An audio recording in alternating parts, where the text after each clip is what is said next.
And as Gray runs around out front, teammate Brandon Jones, the pass-through penalty, paying his debt to NASCAR for the uncontrolled tire when he made his green flag pit stop. What an entertaining race it's been tonight here at Kansas. And it hasn't stopped in the final stage. Ryan Sieg getting sideways, coming down. And pit crews doing their work. And a green flag cycle of stops. Taylor Gray in charge in the Heartland with 46 to go. Both going for the $100,000 in the dash for cash.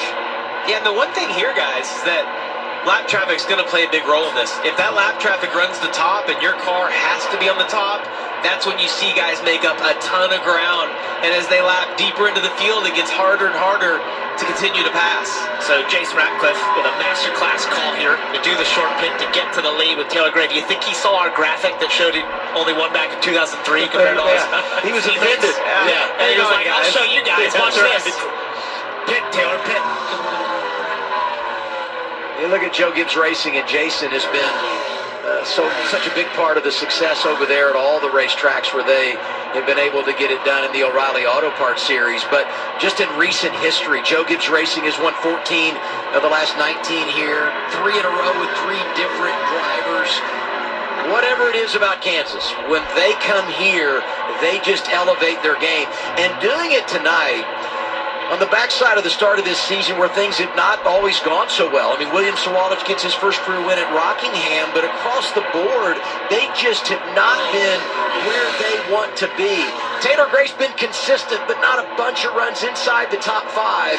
And now you look at how they got where they are, and it was all about that pit call. He was third when the cycle began. They pitted 143. You see where their goal outside of a race win to make the chase. They feel like they're on target for that. Right now he's showing 16th in the standings, 65 below the playoff cut line, the chase cut line, talking about Brent Cruz. Right behind him on track, right of your screen, Sam Mayer is 7th. Cole Custer is 8th in the 0 right now. The man that won the championship in 2023 has seen a little bit of everything tonight, but finds himself in the top 10 late in this race. And at the front of this field, it is condensing. Sheldon Creed has been catching Taylor Gray as we had great information from Dylan and Kim through the field. As Brent Cruz side drafts here of William Byron. Down into clear. Clears him. Well, he's checking every box tonight. So impressive for Brent Cruz. Think about last week. He's racing for the win with Connor Zilic and Kyle Larson. And this week, racing for a top 5 position with William Byron. So impressive. You know, if he had done this after getting practice yesterday, I maybe wouldn't have been surprised. But to do this and have not been on this racetrack until we went green today, pretty remarkable. All 3 of these leaders, so he's going to have to do something different to make that pass. It's been a discussion all night. How do you make the pass when they're in the preferred lane? You just got to find a way to gather momentum. But he's absolutely getting there. Yeah, and finally a little relief that last lap. Taylor Gray was actually able to run a little quicker than Sheldon Creed. We see both of them at basically the line they want to run, clean air. There's 1 lap down car in between, but I don't think that's going to affect Sheldon too much right here. Might even get a little draft off Dean Thompson. Look at the lap time as they cross the start finish line. Broke even right there. So Taylor, nice job right there.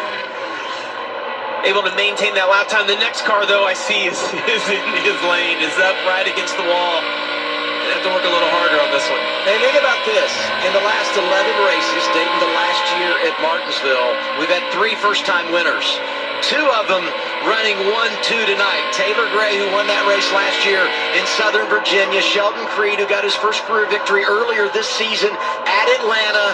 Their first and second separated by 1 second with 10 laps to go.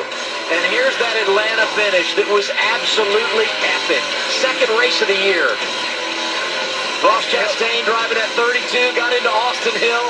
The seas parted, and here comes Sheldon to get his first checkered flag of the O'Reilly Auto Parts Series. And a very popular win amongst everyone in this series. So many crew members and drivers there to congratulate him for how many times he'd finished second. 15 times. He finally got that first victory, and now he's got that gap under a second, and crucially also got away from Allgaier by about a 10th or 2, so he can focus on just trying to catch Taylor. And this is a huge pass right here. He's got to get by this lap car immediately. That's Brennan Poole making his 200th career start tonight, running 19th, and Bray can't get by. Brennan's going to make it difficult because he's running that very top line.